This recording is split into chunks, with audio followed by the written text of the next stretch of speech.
Welcome back. My name is Rosendo Alcaraz, and today I'm going to talk to you about the Holley Terminator X Max. I've had a lot of questions lately. Let's get to it.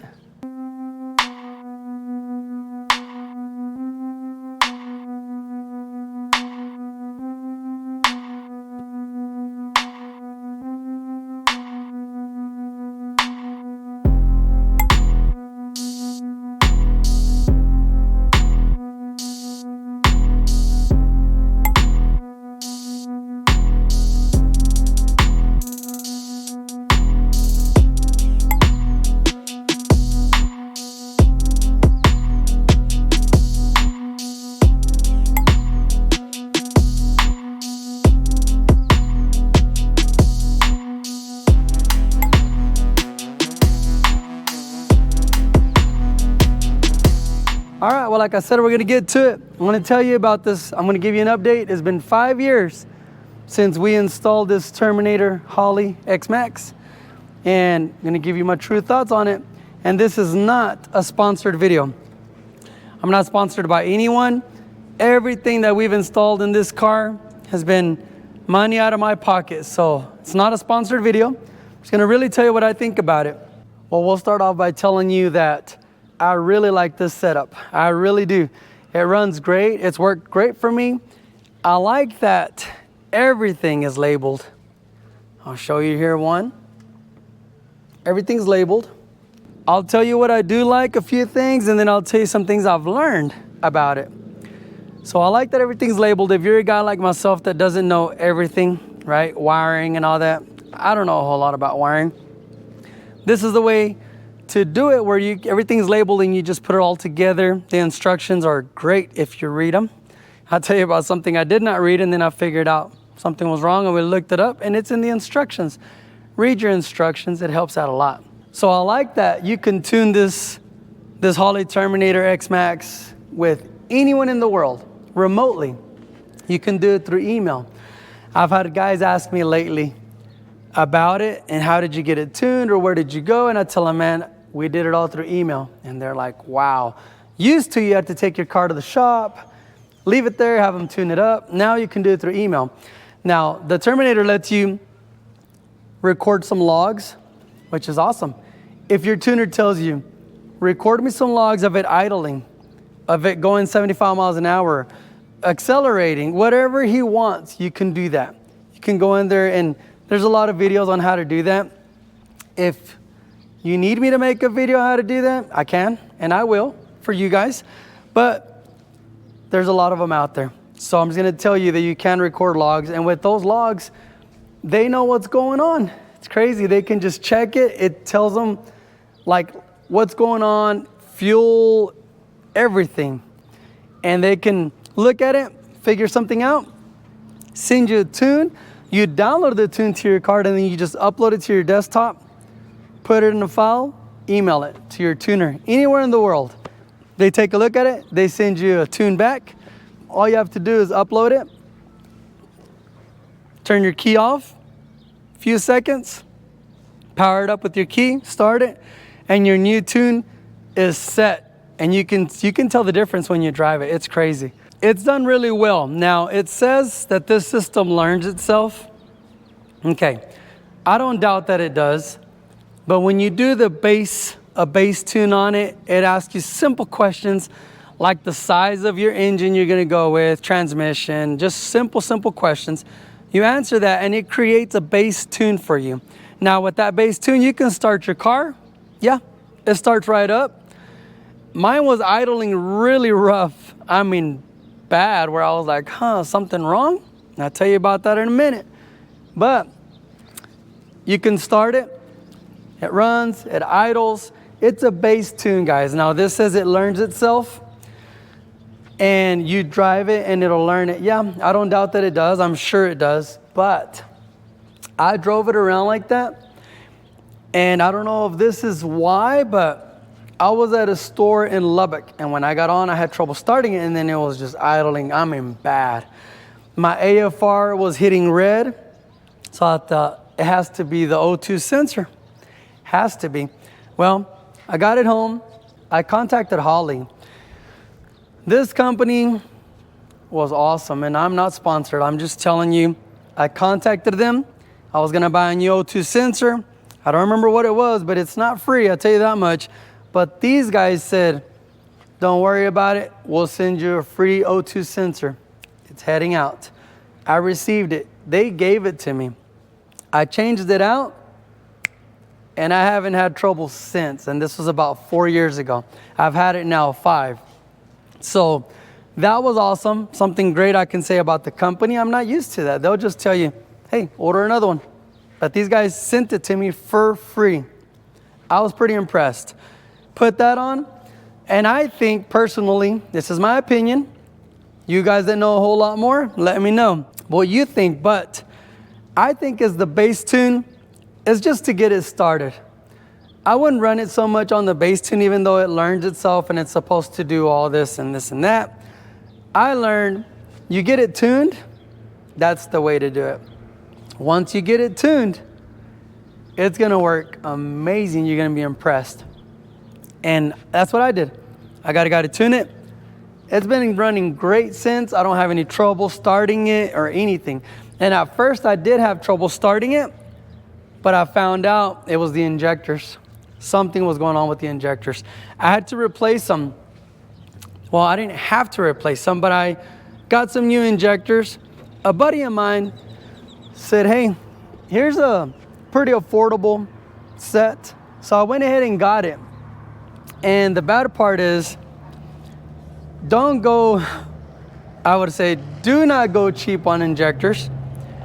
I didn't go cheap on anything on this car, but they told me get these injectors and try them out. So I did. They were fairly cheap. Put them on. And my car, this was the injectors we put on it before we even put the bass tune and started it. But it would start and it was running rough, which there's another issue about that. And after you ran it a little bit, you turn it off. And if you started it back up, it wouldn't want to start. And then it smelled like gas. It was flooding. That's what's happening. And I got a new set, and this time I went with, more expensive. They were expensive, but I got a good set of injectors. Replaced them. Man, the difference in good injectors. Pay the money, guys. Don't go cheap on some of the stuff like injectors. You can go cheap on other little stuff, non-important stuff, but injectors, do not. So after that, we got it running great. When we did the first startup, I'm pretty bad about not reading instructions. I'm not gonna lie. A lot of times I'll get something, I'll figure it out, and I try to figure it out. That's not very smart. You got a book with instructions that tells you exactly what to do for it to work. So do that. Read your instructions. Don't be like me.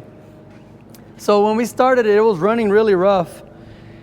And then finally, I start reading the instructions because I was like, why is this running so bad? I thought something's really wrong.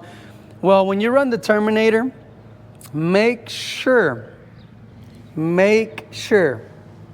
that on the header where your O2 sensor's at, if you just leave it open, it's not gonna run very well. It's gonna run rough. Why? Because it reads the ambient air. Yes, it reads the ambient air and it's not reading properly. So they recommend that you get a piece of pipe or something, preferably a pipe, right? Clamp it on there. It needs to extend out at least 18 inches minimum. Once we did that, I actually had a piece of pipe, extended it, started it, and it worked great. I mean, it idled smooth. I was like, wow, that's all it was on that part. We got that done.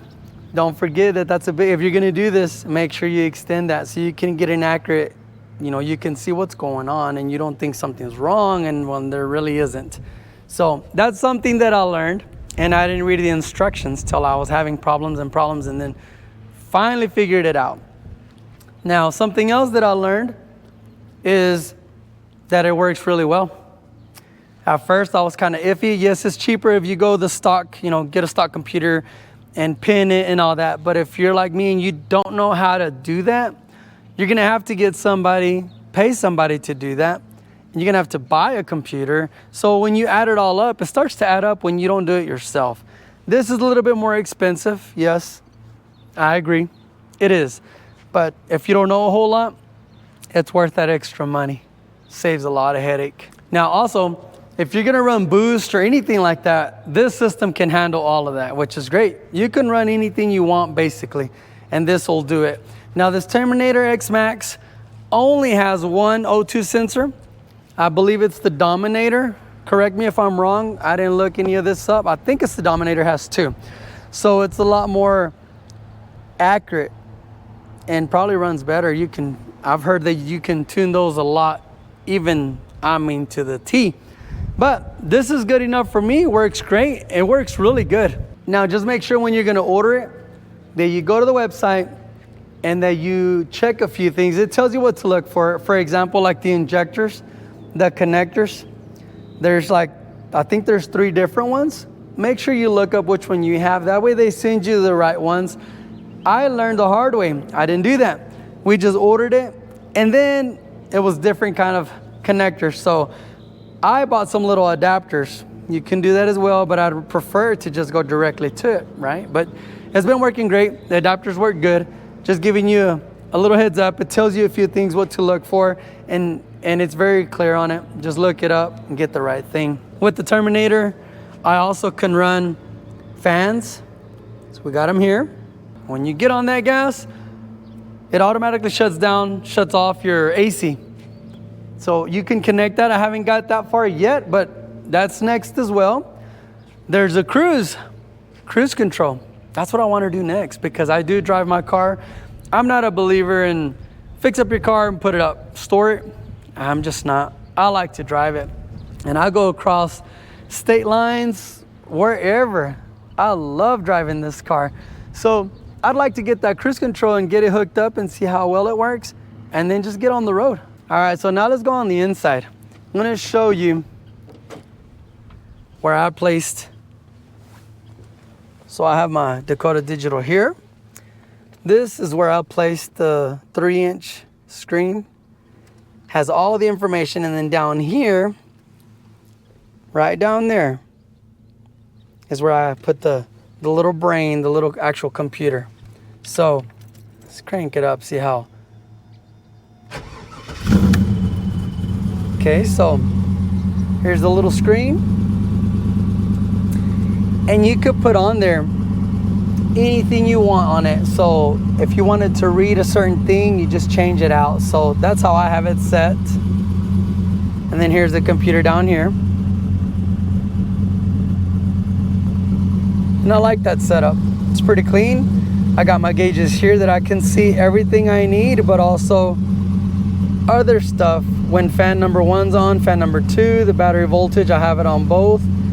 The line temperature for transmission, the AFR, fuel economy, the RPMs, the temperature on the engine, the gear, what gear you're in, the lockup status of the transmission, and the speed. And I have everything else over here. Ooh, sounds pretty good. I like it. Let's check it out.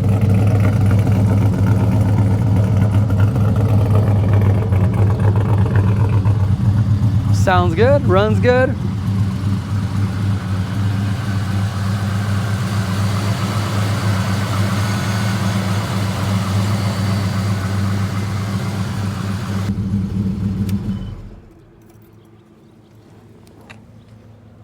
Now, yes, my car is dirty, guys. I was gonna wash it today, but we have 40-mile-an-hour winds today. I know I don't feel it very, very much here, but I hope it doesn't affect the audio. I just wanted to answer some questions. I've had a lot of searching has been going on the Terminator X Max lately, and it's popped up on my channel because I do have some videos on it, you know, short little ones. And people have been actually asking me at shows or just where that I've ran across. They've asked me about what did I use to run the stuff, and I tell them what we used, and they wanted more information. They had more questions, so I thought, well, I'll make a video on it, put it out there to answer a few questions. I know I missed a lot, but if you have some questions, just email me. I usually put my email in the description, or comment. Just put a comment, ask a question, and I'll respond. Just wanted to let you know, I went with the drive-by-wire. I do like that. Drive-by-wire. We have AC, fans. I mean, it's got everything. We replaced the master cylinder. We put the upgrade brakes. I didn't go all fancy, Willwood or anything like that. Went with the Blazer ones, and I do have a video on that as well. Went the Ford 9-inch, pretty stout. I can get on it, probably not gonna break it. Have my Rush 4th wheels, 10-inch in the back, 9 in the front, I believe. It's dirty, but we're gonna get it cleaned up. I just wanted to make the video, and hey, sometimes your car's dirty. It can't be nice and shiny and clean every single time, every single day. I wanted to thank everybody for all the support on Cutlass Vibes. I appreciate everybody reaching out, and just wanted to put that out there about the Holley. Hey, it's a good thing. I like it. I really do like it. So if I ever did another car, I'd probably do the same thing if I had the money, right? If you have the money. If you don't, then yeah, go whichever route. But thanks a lot, and we'll see you on the next video.